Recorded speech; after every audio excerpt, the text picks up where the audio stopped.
Welcome to the Jukebox Podcast from WP Tavern. My name is Nathan Wrigley.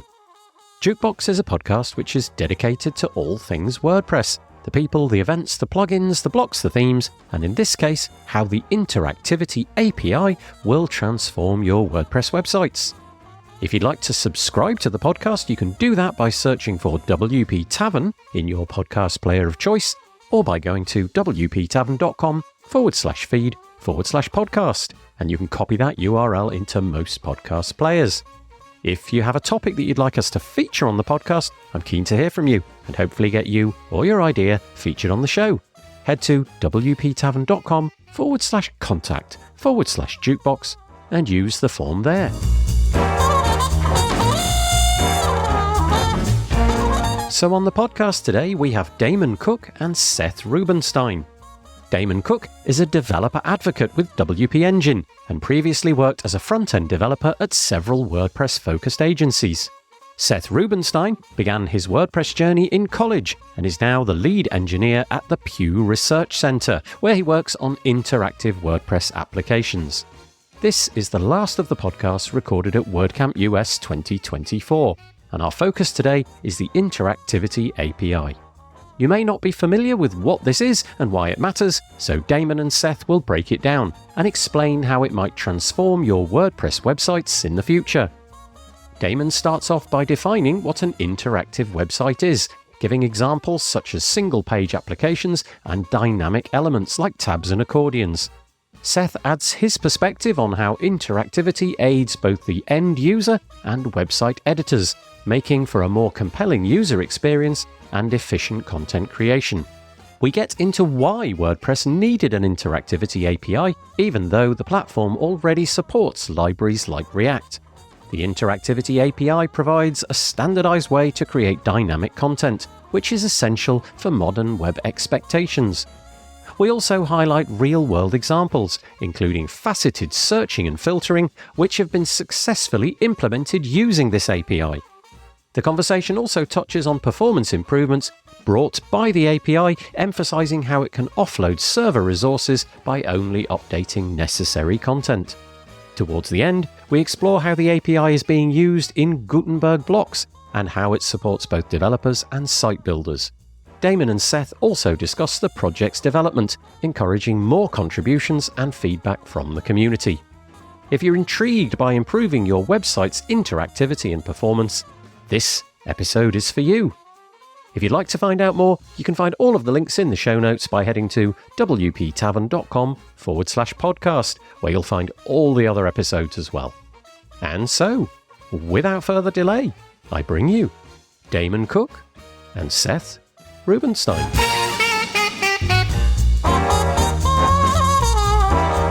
I am joined on the podcast today by Damon Cook and Seth Rubenstein. Hello. Hey, how's it going? Yeah, really, really nice. Thank you. That's Damon. Hello, I'm Seth.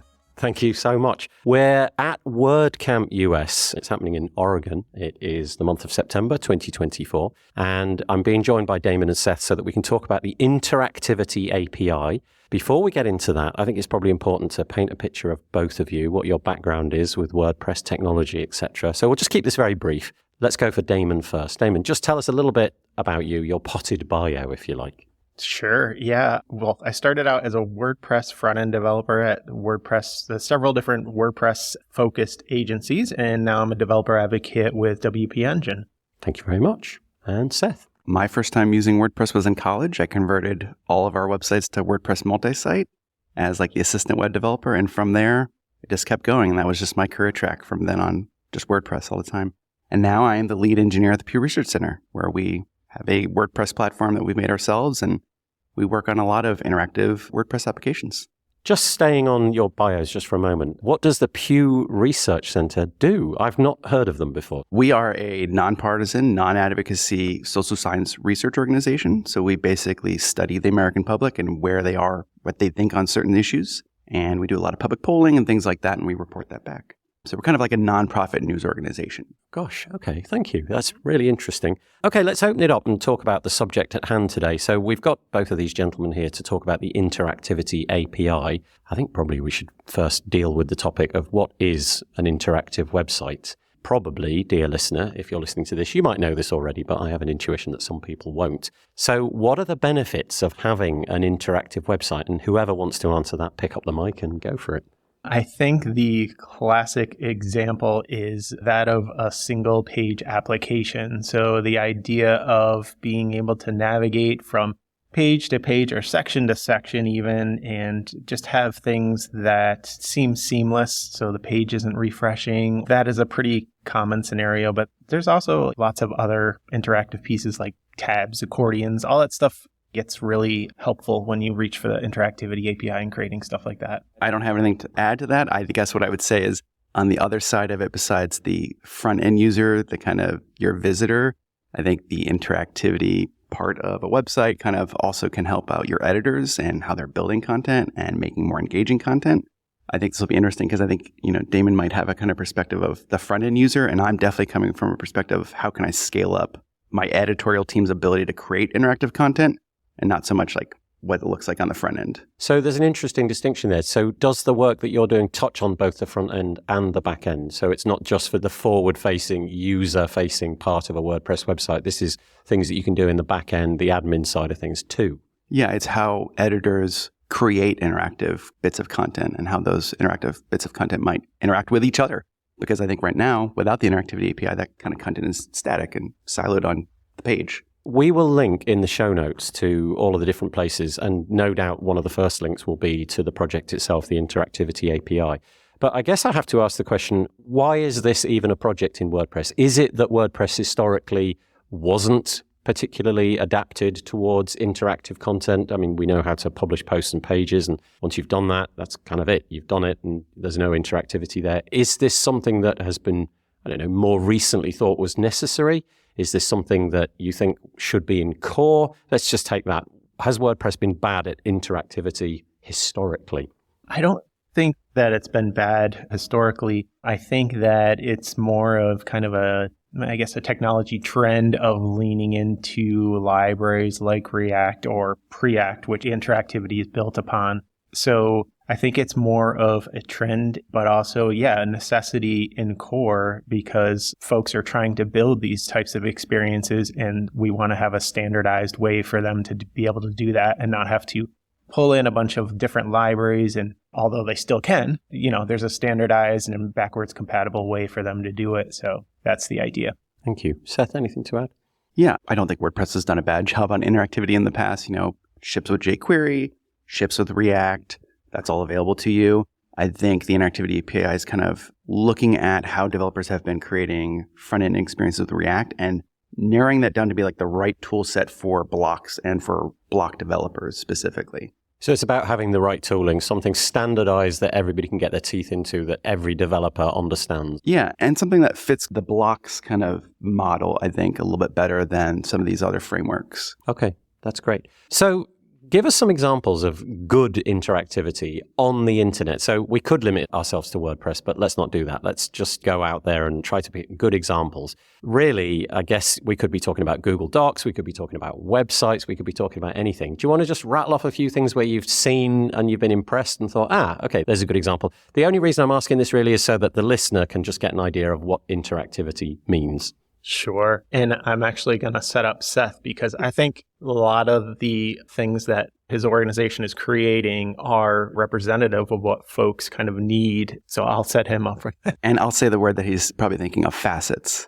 Amazon. You're browsing Amazon. You want to narrow down the content that you're looking at. Those facets on the left-hand side, filters, aggregations, whatever you want to call them. I think this has probably been our biggest success with the Interactivity API is developing out facet blocks. And with the Interactivity API, what that would let you do is just server-side hydrate data before it gets back to the client. And you can browse through all this content and do it in a performant way that you just couldn't do before. Or you could, but it would take a lot of work on your part to build out the framework and the technology to handle all that. And so now that's just in the box in WordPress free to use. So we can probably touch on facets a little bit more later, but I think that's probably the best use case for the Interactivity API thus far. Let's dig into that a little bit. So when you say facets, my head is immediately going to things like, the posts and pages table layout or something like that. And the fact that if I want to get to post number 11, I might have to click a button, wait for a moment whilst the page refreshes. There's obviously something going on there, page refresh, I'm contacting the server and what have you. Is the idea here that a bit like, I don't know, if I scroll on Google, I would be able to automatically upload more pages, more posts, that kind of thing, and then be able to, I don't know, say, filter them, show me only the ones that are authored by me or ones with featured images, and that would all happen on the fly. Yeah, so, you can filter by author, by taxonomies, category, custom taxonomies, whatever, date, etc. And those results just update in real time without you having to refresh the page. You can paginate through those results without having to refresh the page. That, of course, is great for the end user, but it's also great on the back end because you're saving server resources without having to re-render that entire page every single time. So you're only rendering out what's changed. So in that way, great for the end user and great for you as a website operator because the Interactivity API kind of offloads some of that performance overhead that way. Yeah, okay. I have children and they have been born in a world where the mobile phone is completely ubiquitous. And the idea of anything refreshing to them just seems like an anathema, just a pointless thing. You want to open an app and from that moment, just everything happens. You scroll, there's more to see. You press back, it just immediately loads and what have you. Is that kind of where we're going with the internet? And what I mean by that is sites where you've got to click a button to see another further piece of content or for your shopping cart to be updated or whatever it may be. That just seems like the 1990s almost. Is it a bit of that? Is it just we're kind of keeping up with the times and the expectation from the next generation of users is going to be, well, if it isn't interactive, I'm not sticking around. So if I've got a WooCommerce store or something like that, it's going to be painful for a user to have to refresh, click a button to go to a cart, wait for it to load and all of that. It's just, like I said, the 1990s. Yeah, I think a lot of it does touch on that. And yeah, just reaching out to that kind of experience. But yeah, I think Seth touched on this, but the performance impact is pretty great about the Interactivity API because you're only updating the sections or components on the page that are really relevant to what the user is doing. So that has a performance impact. It makes things feel seamless, faster, and I think that's a lot of probably what we're all looking for at the end of the day. It feels like something more native to the device that you're on. So it feels like a Mac app or a Windows app or an Android or an iPhone app. Does that kind of make sense? It just feels like we're in the modern world, not in the old world where any kind of refresh just seems bizarre, frankly. Anything to add, Seth? I think the coolest part about this is it basically lets you take a PHP application and turn it into a single-page JavaScript app. I mean, that's really what the Interactivity API as a whole is doing. And I think that's what developers are looking for these days. Look at, Next.js and frameworks like that are really grown and really popular. And I think that this kind of API just is an answer to those for WordPress developers. So if I were a developer and I was, creating plugins, themes, blocks, whatever it may be, where do I go and find out about this? How do I get my teeth into the project? So you might want to drop a URL at this point, wherever you want to point us. Sure. Well, I can tell you how I find it because I Google it. I Google it myself. Interactivity API Handbook. I'm pretty sure that's where you'll find it in developer.wordpress.org. The documentation is very thorough and up to date and complete. And I think that's what excites me about this API because it's a very discrete project that kind of got pulled together. And yeah, the documentation is really up to date and great. So that's where I'd go. Okay, I will link to that in the show notes, and probably a good idea, dear listener, to pause at this point, go and check that out and then come back and hit play. So from the developer sort of point of view, how baked is it? How complete is it? Is there a lot that you have achieved already? Is there a big roadmap for things that you want to achieve? I know that's going to be difficult to encapsulate in a few sentences, but just tell us the state of the project now. For developers listening to this, they might have some intuitions as, okay, that sounds like something I could use right now, as opposed to the roadmap features that are still going to come. Sure. Now, it is quite complete and ready to use, and the documentation can even step you through how to integrate it into an existing block. You can even spin up a new block with the Interactivity API already baked in. Some of the future roadmap areas is I know that we're still working on like client-side navigation and then pulling in kind of different modules. Like I know one experiment that's being explored is there's a package for accessibility. So just the general idea of speaking, screen reader, passing along. So these APIs have been in WordPress for a while, like some of the accessibility packages.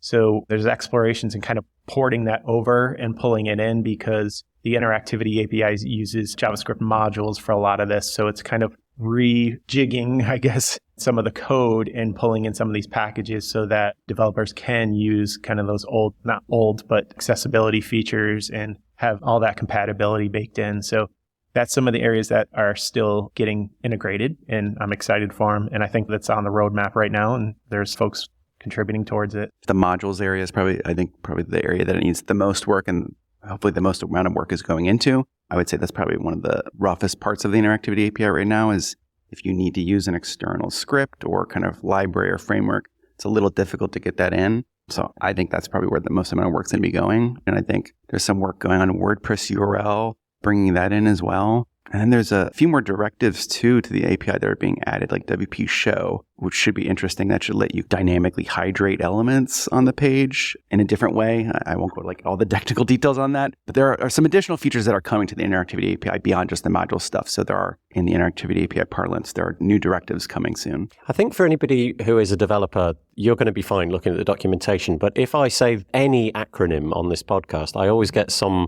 pushback from people who are not developers, WordPress end users. So let's address that. Is there going to be functionality within the Interactivity API, although it's there and it is part of the Interactivity API, will be available to just builders of websites, people who have their own blog or their own property? They're not interested in WordPress from a technical point of view. Is there anything that they can do with it so that they can have this sort of dynamic content? Or is it mainly going to be through the work that developers do through plugins and blocks and what have you? Right now, it's live already on your site if you're running kind of the latest version of WordPress. The lightbox in the image block is using the Interactivity API. So site builders are already gaining that. Core query already has interactivity built in, so does the pagination block. So your publication pages can already be kind of a single page JavaScript app. So Core is adding that stuff in. And yeah, obviously plugin developers will also hopefully add interactivity to their plugins, but it's already there for site builders. It feels like we've gone down the road in WordPress where everybody's done their own thing with interactivity. The page builders have done, well, not just the page builders as one block, but each page builder has done a different thing. You've got these multitude of plugins that do the sort of facet searching and all of that kind of thing. The idea that there's just going to be this one thing, I suppose in a sense, you kind of want the Interactivity API to not really be that well known about. The idea is for it to sort of fade into the background and nobody even realize that there's a thing. Is that sort of doing down the project a little bit, or is that kind of the point? If nobody knows it exists, but it works, that's kind of the ideal. Yeah, I mean, these APIs are in the background, for developers to explore and use and pull in and integrate. But yeah, at the end of the day, the end user shouldn't know about it, have to know about any of this and just have a great experience. So yeah, I think that's the idea. Where do you learn what you should be working on? So the team of volunteers and seconded people that are working on the Interactivity API, who are you listening to? Where do you get your feedback from? And I know in the open source world, it's hard to get that feedback. And you might be just listening to a dozen voices, interested people, or there may be, hundreds of people talking to you. But to drive it forward, who are you listening to? Where do you get your intuitions as to what should be on the roadmap?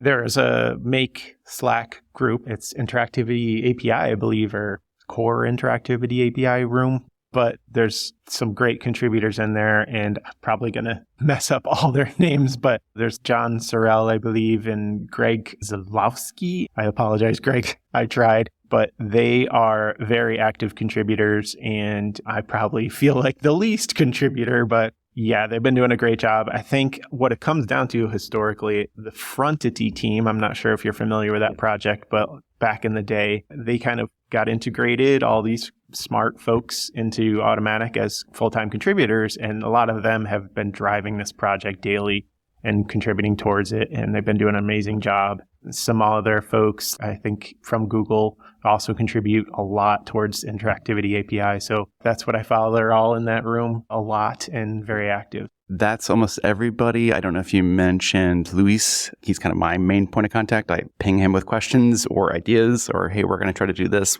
Does it sound crazy to do with the Interactivity API? And he's pretty receptive. Would it be fair to say that you could do with some more helpers, though? I think in the open source world, we could always use some more people flocking around any particular given project. Is that something that you'd be interested in? I don't know. One of the intentions of a podcast like this is to make things like that happen. But yeah, is that a thing? I would like to see a lot more people using the API. You know, we're trying to push the limits of the API, and I think it's important that we all kind of try to push the limits and see where it needs additional work or where we might need extra functionality. So I'd love to see a lot more people using it because I just don't think it's gotten kind of the critical mass yet. Can you give us some nice examples that I could link to in the show notes of situations where you've seen specifically the Interactivity API? We mentioned earlier about, general websites and what have you. Are there any good examples where you've seen somebody using it so that if there is a developer looking at this, they can go, oh, okay, that's the kind of thing we're talking about? I certainly can share some links. I have some repos on GitHub where I've built custom blocks, and I've done, I believe there's a YouTube at least recording of a presentation where I've gone step through building some of these custom blocks, and they're all in my repo.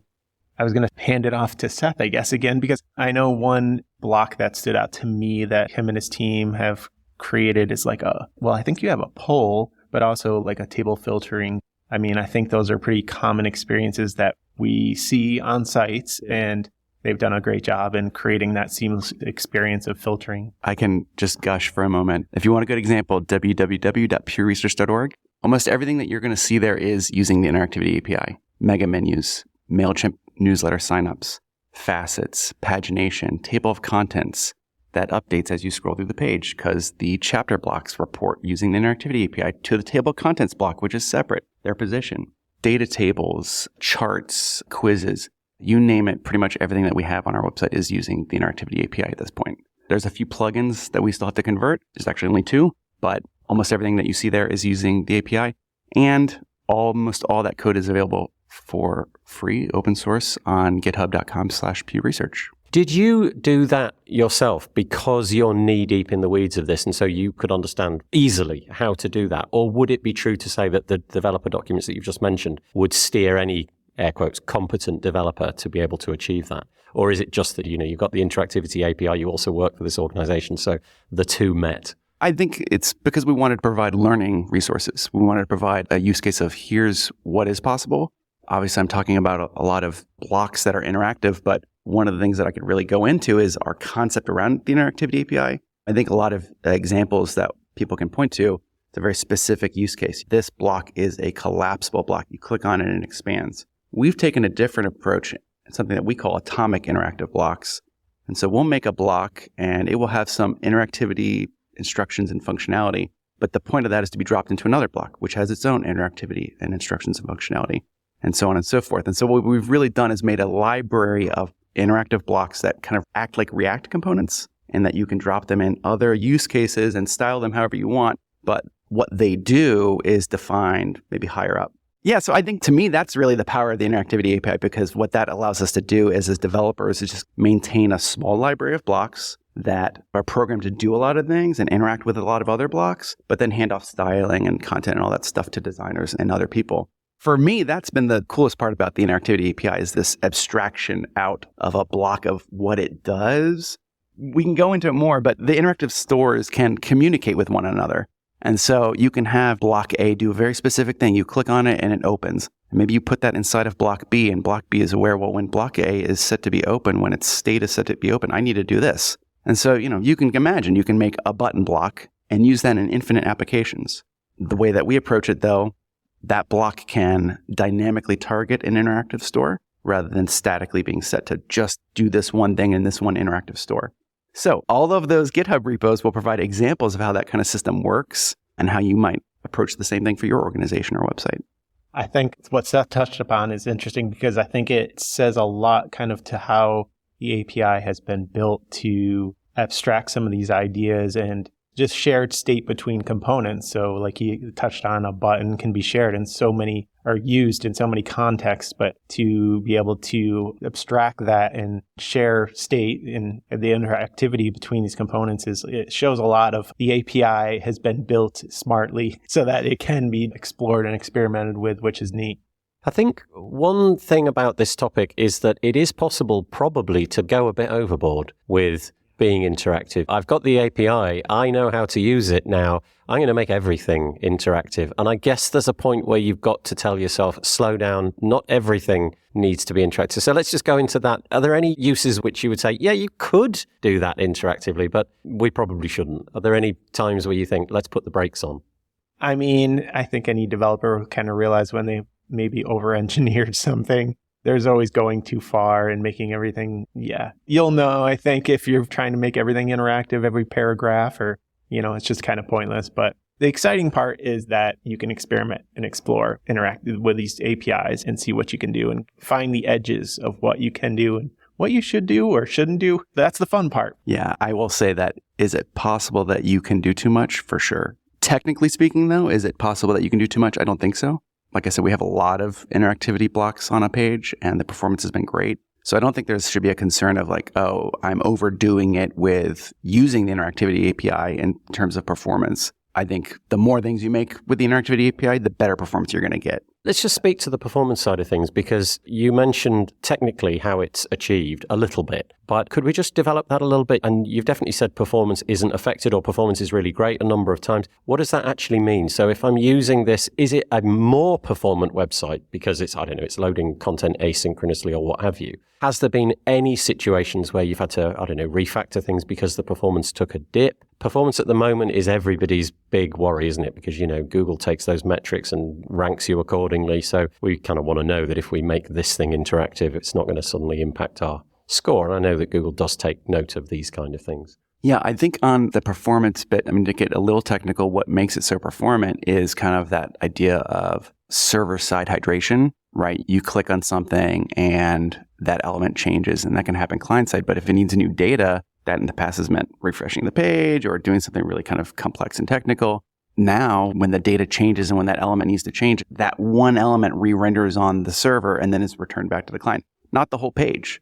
So that right there is an immediate performance savings because you're not having to render a whole page out again just to get this one little bit of changed information on a page. Let's get into probably the final thing for today, and that is the accessibility perspective of things. It's become the watchword, I think, of 2023, 2024, and probably it'll carry on, rightly so. Has there been any accessibility concerns? Because obviously if you're updating content live on the page, is there anything that we need to be concerned about if we're developing with the Interactivity API in terms of the accessibility, I don't know, screen readers or other assistive technologies? Sure. Yeah, I think it's always a challenge in building your components and making sure they're interactive. So I think that it's really kind of just abstracting things, trying to figure out what your HTML is, what your CSS is, and then layering on the Interactivity API.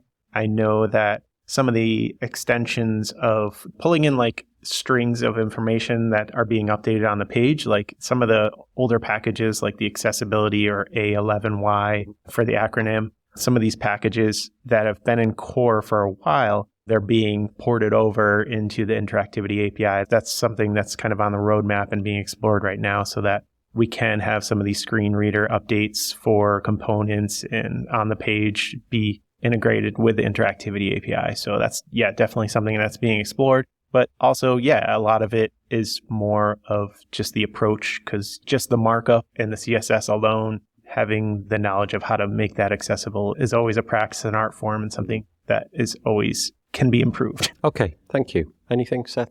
I think that there's actually probably better accessibility that you're going to get out of the Interactivity API. You know, I know that screen readers and assistive technologies come a long way, but if a lot of your website relied on React and other JavaScript frameworks that render after the page has been rendered, that could pose a problem for accessibility technologies. Here, all that stuff's pre-hydrated and pre-rendered before the page even loads.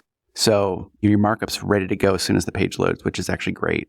I think probably time has caught up with us. But before we go, we did mention the URLs of where you can find the project. Let's just firstly go through where we can find you individually. So that might be an email, a Twitter handle, or whatever it might be. So let's go to Damon first. Where can people find you if they're interested in catching up? I think probably the easiest is X. I still call it Twitter. I am D Cook. I'm always open. Yeah, reach out. I think 99% of my Twitter timeline is sharing WordPress ideas, outreach, links. So yeah, you'll find me for any WordPress stuff there. Thank you so much. And Seth? You can also find me on Twitter, which I refuse to call X, twitter.com/Seth Rubenstein. And I also share a bunch of Interactivity API and WordPress stuff. Thank you. So this is the bit where I ask, is there anything that we missed? Is there something that you desperately wanted to get across that I failed to ask? To go back just a little bit, he was touching on performance. So one thing actually I wanted to speak to was the idea of the Interactivity API as a standard means for developers to pull in these kind of libraries and do interactivity experiences.